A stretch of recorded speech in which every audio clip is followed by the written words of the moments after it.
இப்போ என்ன பண்ணோம், இந்த மாதிரி படுத்துக்கோங்க.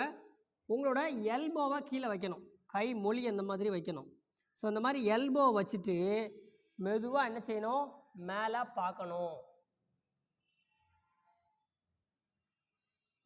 ஸோ இதில் அதே மாதிரி ஒரு 10 கவுண்ட் ஸ்டே பண்ணும். 1 2 3 4 5 6 7 8 9 10 ரிலாக்ஸ். ஸோ இந்த மாதிரி எல்போ வச்சுட்டு மேலே பார்க்கணும். ஓகே. ஸோ அதுக்கப்புறம் இந்த கையை உங்களோட ஷோல்டர் பக்கம் இந்த மாதிரி வச்சுக்கணும். ரொம்ப பின்னாடி கொண்டு வர வேண்டாம், ஆரம்பத்தில் அந்த மாதிரி பண்ண முடியாது.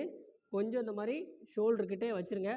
வச்சுட்டு இப்போ என்ன பண்ணணும் அப்படின்னா, செஸ்ட்டை மட்டும் நல்லா மேலே தூக்கணும். ஸோ செஸ்ட்டை மேலே தூக்கும்போது பார்த்தீங்கன்னா இந்த ஷோல்டரை வந்து இப்படி தூக்கக்கூடாது. ஷோல்டரை நல்லா ரவுண்டாக அப்படி கீழே வச்சுட்டு செஸ்ட்டை மட்டும் மேலே தூக்கணும். இந்த அடி முதுகு மட்டும் கரெக்டாக வளையிற மாதிரி ஃபீல் பண்ணி